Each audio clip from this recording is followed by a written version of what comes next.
होती है, उसको समझिए आप। ये जो दुष्यंत चौटाला के दलाल हैं 4-5, कहीं भी कोई मामला होता है उसको जाट का इशू बना दिया जाता है। ये भी नहीं किया। जैसे ये सोनाली फोगट का मामला भी आया था, सोनाली फोगट को मार दिया गया था। यूपी में भी जैसे हाथरस का मामला है, और भी बहुत सारे मामले हैं जो पेंडिंग पड़े हुए हैं, जिन पे कोई जांच नहीं की जा रही है। कुराड़ गांव में भी एक 7 साल की लड़की का रेप हुआ था, उस केस पे भी अभी तक कोई सुनवाई नहीं हुई है। पिंडारा गांव में भी एक 14 से 15 साल की लड़की का रेप हुआ है, वहां पे भी दोषियों को बचा लिया गया है। ये तो इनके मंत्री हैं, इनका तो हम लोग जो नॉर्मल लोग हैं वो एकता के साथ अगर आवाज उठाएंगे तभी कुछ बिगड़ सकता है। ये तो जो दोषी हैं, जो नॉर्मल लोग होते हैं, जो अपराधी होते हैं, उनको बचा लेते हैं। ये तो फिर भी इनके पार्टी के मंत्री हैं, पार्टी पे बात आ जाती है। तो हम सबको एक साथ, ये किसी एक महिला की बात नहीं है, महिला पूरे भारत की सम्मान के योग्य है और पूजनीय है, क्योंकि ये जो हमारा भारत ही नहीं पूरा विश्व जो चल रहा है महिला शक्ति से ही चल रहा है। अगर महिला शक्ति की सम्मान नहीं कर सकते, उनकी सुरक्षा नहीं कर सकते, तो लानत है ऐसे हमारे प्रधानमंत्री पे, ऐसी हमारी सरकार पे। किसान, मजदूर, छोटे व्यापारी दुखी तो है काम से, बेरोजगारी से, युवा दुखी है, लेकिन जो महिला का जो दर्द है वो ब्याह करने के लायक कोई शब्द नहीं है कि महिला कितनी प्रताड़ित है। आज जैसे शीला छात्र जो आंटी है, उन्होंने कहा कि 2 महीने की जो लड़की है वो भी सुरक्षित नहीं है। इसके जिम्मेवार कौन है? हमारा जो सिस्टम है सरकार का, चाहे वो हरियाणा सरकार है, चाहे वो केंद्र की सरकार है, चाहे किसी भी स्टेट की सरकार है, इसमें सभी की बात करूंगी, क्योंकि हर स्टेट में, हर डिस्ट्रिक्ट में, हर ब्लॉक में ये अपराध होते हैं और इनको अपने वोट बैंक के तरीके से देखा जाता है, ना कि अपराधी को अपराधी की दृष्टि से देख के इन पे निष्पक्ष फैसले सुनाए जाते हैं। सबसे पहले ग्राउंड लेवल पे ये रिपोर्ट तैयार की जाती है। अगर इसको दोषी को सजा दी जाती है तो इससे हमारा कितना वोट बैंक है इधर हो जाएगा, कितना उधर हो जाएगा। तो ये जो समस्या है, वोट बैंक को माइंड में रख के कार्य करने की जो प्रणाली है, ये हमारी सरकार की सबसे बड़ी कमजोरी है और इस सरकार को बदलना बहुत जरूरी है और सभी को समझाना जरूरी है। कुछ लोग समझे हुए हैं, जो किसान आंदोलन ने लोगों में जागरूकता दी है। जो पहले हम जैसे समझते थे कि जो हमारी सरकार है वो हमारे लिए सर्वोपरि है, लेकिन किसान आंदोलन ने ये साबित कर दिया है कि हमारी जनता सर्वोपरि है। अगर हमारी सरकार जनता के हित में कार्य नहीं करती है तो उस सरकार को कुर्सी से उठाने का कार्य करना ही हमारी जिम्मेदारी है। और जब तक ये बात हम लोग नहीं समझेंगे कि सरकार हमसे चलती है, ये जो मंत्री हैं, ये जो बड़े बड़े अधिकारी हैं, इनसे डरने की जरूरत नहीं है। ये जो धरना चला हुआ है, जो चौधरी वीरेंद्र है या डिप्टी सीएम है दुष्यंत चौटाला है, उनको डर लगा हुआ है। अब वो मौके ढूंढ रहे हैं कि कैसे हम जनता में जाएं, क्योंकि इतनी तो जनता जागरूक हो चुकी है। पहले भी आपने कसिंधु गांव का ये सुना होगा कि दुष्यंत चौटाला को वहां उतरने नहीं दिया गया था, उसके जहाज को। तो ये छोटी बात नहीं है, आज से पहले कभी ऐसा नहीं हुआ।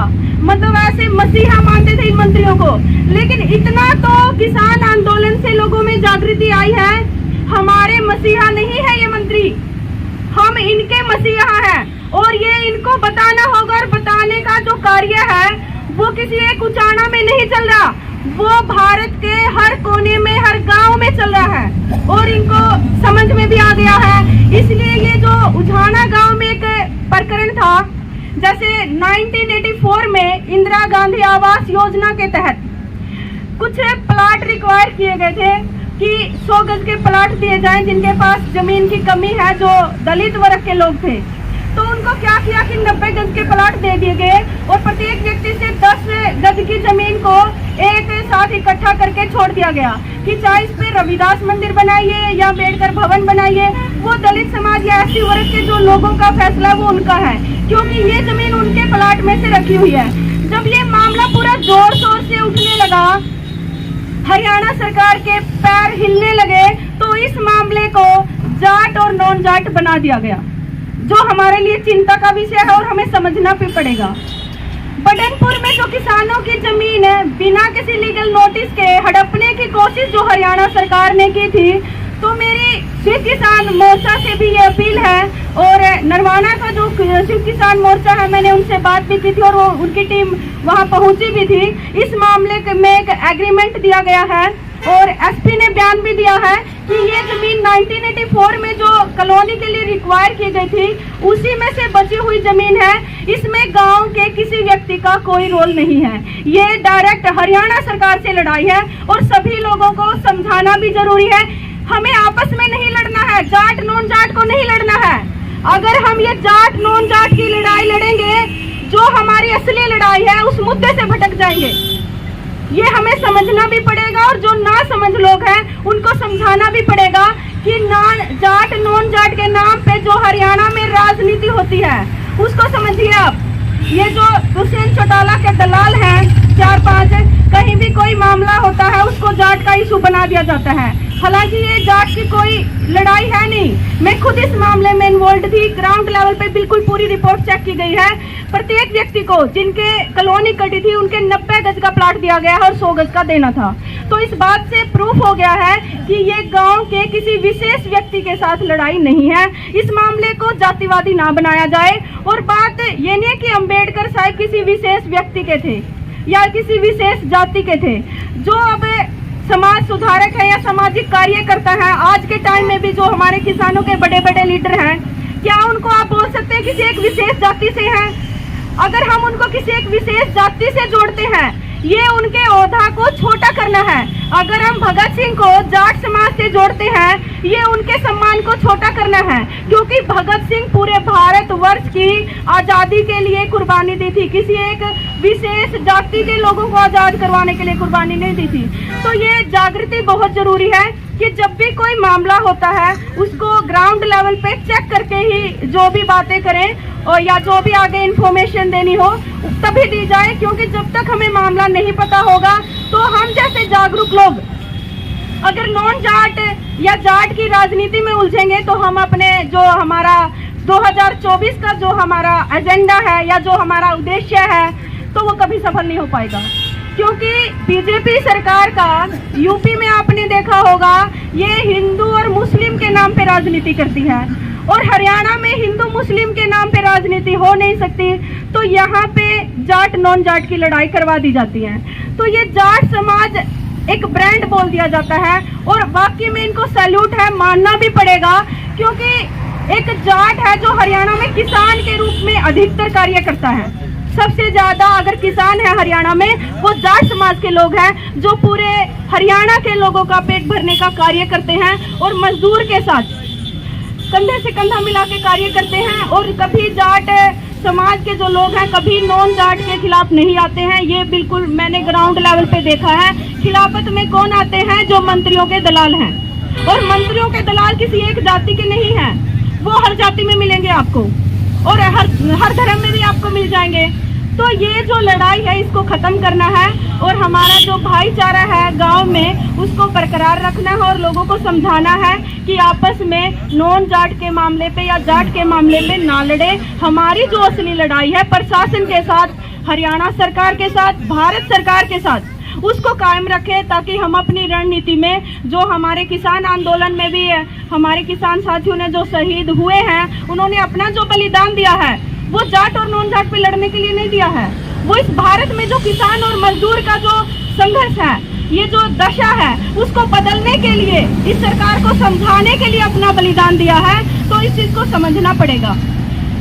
ये मैं प्रकरण इसलिए आपको समझाना चाह रही थी क्योंकि मैं उस मामले में थी और मेरे पास बहुत सारे लोगों के कॉल भी आए कि आप लोग ऐसी वर्ग के लोगों के साथ खड़े हुए गांव के लोगों के खिलाफ। तो मैं उनको साफ साफ बता रही हूँ, मैं किसी वर्ग के साथ नहीं थी, प्रशासन के साथ लड़ाई थी। मेरी जितनी भी वीडियो है, जितना भी मैंने नरवाना में जो भी अपने शब्द को मैंने बोला है प्रशासन के खिलाफ, या फिर जींद में जो भी प्रोटेस्ट था वहाँ पे भी जो बातें हुई हैं, जो मीटिंग में भी थी डीसी और एसडीएम और एएसपी और भी जो अधिकारी थे उनके साथ भी जो बात हुई है वो इसी मामले को लेके हुई है कि विदाउट लीगल नोटिस के वो जो 1984 में दी हुई जो जगह थी उसको आपने कैसे मतलब परमिशन दे दी, महिलाओं पे लाठीचार्ज की गई, 17 लोगों को मुकदमे बना के आपने अंदर डाल दिया। ये तो तानाशाही है, आपकी मनमर्जी है। डीसी ने कहा मैंने कोई ऑर्डर नहीं दिया है, मुझे तो गांव के जमीन का नेचर ही नहीं पता, वो हरियाणा सरकार की है, ग्राम पंचायत की है।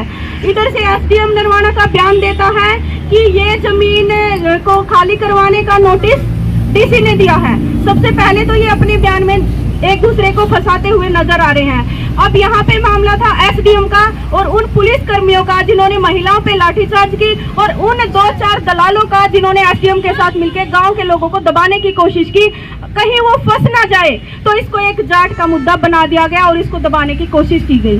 तो मेरी गुजारिश है कि ऐसे ऐसे मामले जब हाईलाइट होते हैं, कुछ लोग जो बयानबाजी करते हैं वो हर समाज में मिलेंगे, हर जगह मिलेंगे। ये मामला जो था ये किसी जाति विशेष का नहीं था, ये सिर्फ और सिर्फ प्रशासन के साथ लड़ाई थी, और उस जमीन पे बोर्ड लगा दिया गया है कि ये हरियाणा सरकार की है। हालांकि वो जमीनें 1984 में उनको दे दी गई थी, और इसको बना दिया गया कि ये जाट को लड़वा दिया जाए नॉन जाट के साथ, और फिर ये अपने आप एक दूसरे से लड़ाई करके इस मामले को क्लोज करवा देंगे। और वही काम हम लोगों ने करने की कोशिश भी किया और कर भी रहे हैं, जो हमारे लिए चिंता का विषय है। हमने पूरे गांव के लोगों से अपील है कि वहां के लोगों के साथ, जब आपको पता है एक एसपी ने बयान दिया था कि शांतिपूर्वक एक कमेटी बनाई गई, जो जिम्मेवार लोग थे, और जिम्मेवार लोगों में वो बुजुर्ग लोग थे जो पुरानी बातों को जानते हैं। तो उन बुजुर्ग लोगों ने एसपी को बताया कि ये जमीन 1984 में इन एससी वर्ग के लोगों को दी गई थी, तो ये जमीन उन्हीं की है और मिलनी चाहिए, तभी एसपी ने बयान भी दिया था। तो इसको नॉन जाट और जाट का मुद्दा ना बनाया जाए। जो हमारी असली लड़ाई है, पूंजीपति जो अडानी अंबानी है दिन प्रतिदिन प्रोग्रेस कर रहे हैं। कोरोना में हमें रोटी खाने के लिए मुश्किलें हो रही थी मजदूर और किसान को, कि हम अपना खर्चा कैसे चलाएं, हमारे घर का खर्चा नहीं चल रहा था। उन्होंने 300 करोड़ के बिजनेस किए हैं। क्या किसी ने एक भी बयान आया? क्या अडानी अंबानी की जो टीम है, उनकी जो कंपनियां चल रही है, उनकी जो एजेंसी चल रही है, वहाँ पे जो वर्कर काम कर रहे हैं, क्या वहाँ पे कोरोना नहीं फैल सकता? अभी भी जैसे भारत जोड़ो यात्रा चल रही है, उसका काफी अच्छा रिस्पांस पूरे भारत में मिल रहा है। उस भारत एकता को भंग करने के लिए कहीं न कहीं कांग्रेस पार्टी का जो कार्यक्रम है उसको रद्द करने के लिए, कि ये जागरूकता के लिए जो चल रही है भारत जोड़ो यात्रा, उसको दबाने के लिए प्रधानमंत्री ने फिर एक इमरजेंसी मीटिंग ली। क्योंकि यहाँ पे मरे हुए के ढेर लगे हुए हैं प्रत्येक गांव में, प्रत्येक सिटी में, शायद आपको भी पता होगा। इसलिए इमरजेंसी मीटिंग लेना पड़ा ताकि इस पे कोरोना का नाम देके इस पे जो ये धरने प्रदर्शन चल रहे हैं, जो ये भारत जोड़ो यात्रा चल रही है, इसको भंग कर दिया जाए। लेकिन हमें इसका भी विरोध करना पड़ेगा। क्या जितने भी हमारे मंत्री हैं, चाहे वो हरियाणा सरकार के हैं, भारत सरकार के हैं, उनके जितने भी परिवार हैं, क्या किसी ने वैक्सीन लगाई? उसका कोई प्रूफ है? उसका कोई वीडियो वायरल हुआ? रूस के जो प्रधानमंत्री थे, उनकी बेटी का डायरेक्ट वैक्सीन देते हुए वीडियो वायरल हुआ। सबसे पहले रूस के प्रधानमंत्री की बेटी को वैक्सीन लगाई गई, लेकिन हमें बोल तो दिया गया है, सारे जो हमारे भारत सरकार के केंद्रीय मंत्री हैं या फिर हरियाणा सरकार के मंत्री या अदर स्टेट के जो भी मंत्री हैं, उन सबों ने मतलब वैक्सीन लगवाई है जो हम जैसे लोगों को दी गई है, लेकिन उसका कहीं भी कोई भी रिकॉर्ड नहीं है और ना कहीं पे कोई वीडियो वायरल हुआ है। तो हम कैसे मान लें कि ये सच्चाई है?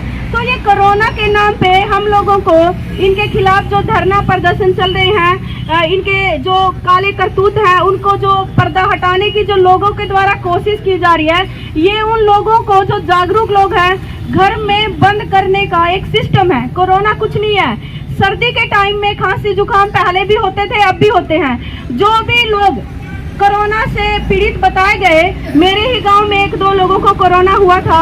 मेरी खुद की भाभी को कह रहे थे कोरोना हुआ है, तो उनका जब ट्रीटमेंट करवाया गया हमारे अकॉर्डिंग फैमिली डॉक्टर से, वो बिल्कुल ठीक ठाक है। और जिनको कोरोना का नाम लेके हॉस्पिटल में भर्ती किया गया, बड़े बड़े हॉस्पिटल में, वो लौट के घर नहीं आए हैं, उनकी हड्डियां भी नहीं पता चली कहाँ पे हैं। तो ये एक गवर्नमेंट की सोची समझी चाल है। अगर कोरोना का नाम लेके हम लोगों को जो कर्फ्यू लगाने का काम किया जाता है कि बाहर नहीं जाना है, इकट्ठे नहीं होना है, एक दूसरे से बातचीत नहीं करनी है, इसका भी हमें पूरे जोर शोर से विरोध करना पड़ेगा। और साथ साथ में लोगों को जागरूक करते रहें कि ये एक अफवाह है, अफवाह से बचें। अपना जो सर्दी में जो थोड़ा बहुत ठंड लगती है उसका साथ के साथ ट्रीटमेंट लें और अपने स्वास्थ्य का ध्यान रखें। और ज़्यादा से ज़्यादा ये जो जगह जगह प्रदर्शन चल रहे हैं उसमें ज़्यादा से ज़्यादा अपनी भागीदारी निभाई जाए। 29 तारीख को जो जींद में भी हरियाणा के, पूरे हरियाणा के जो शिक्षकों का जो प्रोटेस्ट था, रैली थी, वो अपने दर्द को बयान कर रहे थे कि किस तरीके से टीचरों को आगे आने वाले जो युवा हैं उनको घरों में बैठा रखा है। उनमें से मैं भी एक हूँ, और भी बहुत सारे युवा हैं जो टेस्ट क्वालिफाइड करके हायर एजुकेशन लेके बैठे हुए हैं। तो हमारे लिए इन्होंने जो सिस्टम बना दिया है वो बना दिया है ग्रुप सी और ग्रुप डी का, कि इन पे जो लोग लगेंगे, चाहे वो चपड़ासी है, चाहे वो पानी पिलाने वाले हैं, चाहे वो किसी भी रूप में कार्य करता है, वो तो लगेंगे हमारे युवा टेस्ट क्लियर कर करके, दो टेस्ट क्लियर कर करके। और जो बड़ी बड़ी कुर्सियों पे अधिकारी बैठेंगे वो बैठेंगे इनके चमचे, इनके दलाल, ताकि ये जो वोट बैंक की ये जो सिस्टम है, एक अधिकारी तनख्वाह भी लेता है गवर्नमेंट की तरफ से और लोगों को वोट बैंक बना के यूज भी करता है। क्योंकि हम जो नॉर्मल लोग हैं वो अधिकारियों से डरते हैं। जैसे मनरेगा की एक बात बताती हूँ मैं आपको, वो मेरा पर्सनल एक्सपीरियंस है हमारी टीम का, कि यहाँ पे जो अधिकारी होते हैं मजदूरों को दबाया जाता है। मजदूर डरते हैं बेचारे। जो मेट हैं, हरियाणा के मेट हैं, मैक्सिमम 1.5 साल से उनको मजदूरी नहीं मिली है। जब एक मेट को मनरेगा का जो काम करता है 1.5 साल तक अगर उसको मजदूरी नहीं मिलती है तो अपने परिवार को कैसे पालेगा? ये जो थोड़ा बहुत करप्शन उनको सिखाया जाता है, इन्हीं के द्वारा सिखाया जाता है। और जब वो थोड़ा बहुत करप्शन में फंस जाते हैं, उनको दबाया जाता है ताकि ये आवाज ना उठा पाए। उन्हें अधिकारियों के खिलाफ, सरकार के खिलाफ और जो इस प्रोसेस में शामिल होते हैं उनके खिलाफ। तो ये हमें मजदूर वर्ग को भी समझना पड़ेगा कि अपनी मांगों को उठाएं, अपने आप को जागरूक करें एक दूसरे को, और ज्यादा से ज्यादा ये जो धरना चल रहा है यहाँ पे अपनी भागीदारी दर्ज करवाएं, ताकि ये जो हमारा सरकारी कॉलेज को गैर राजनीतिक कार्यक्रम करने की कहां से नौबत आई। पता है, ये सारा किसान आंदोलन का ही रिजल्ट है। ये जो जगह जगह जागृति के कैडर लगाए जा रहे हैं, जगह जगह धरना प्रदर्शन चल रहे हैं, ये उन्हीं का परिणाम है, क्योंकि इनके पैर हिलने लगे हैं कि 2024 में तुम्हें कोई कहीं पर भी जगह नहीं है, घर के अंदर बैठना पड़ेगा। ये लोग समझ चुके हैं। तो अपनी वाणी को विराम देना चाहूंगी, क्योंकि जितना मैं समझाना चाह रही हूँ भी बोलती रहूं, वो शायद खत्म नहीं हो। पास बैठे अपने भाईचारा में बैठे तो एक दूसरे से इस मामले में डिस्कस करते रहने चाहिए, और महिलाओं को भी एक दूसरे को बताना चाहिए। ये जो शोषण हो रहा है महिला कोच के साथ, खेल मंत्री संदीप ने जो किया है ये बिल्कुल निंदा का विषय है। और हरियाणा सरकार, भारत सरकार इसको जल्दी से जल्दी मंत्री को बर्खास्त करे और इस मामले की जांच करके इस खेल मंत्री जो संदीप सिंह है आरोपी, इनको सजा दे। अगर हरियाणा सरकार और भारत सरकार इस पे कदम नहीं उठाती है, जैसे कि सिंध किसान मोर्चा के हमारे बुजुर्गों ने कहा है कि इस पे सख्त फैसले लिए जाएंगे और सारी महिलाएं ज्यादा से ज्यादा इसमें भागीदारी देंगी, तो हरियाणा सरकार को मजबूर कर देंगे, भारत सरकार को मजबूर कर देंगे कि महिला कोच के साथ जो खेल मंत्री ने किया है इसको न्याय मिले।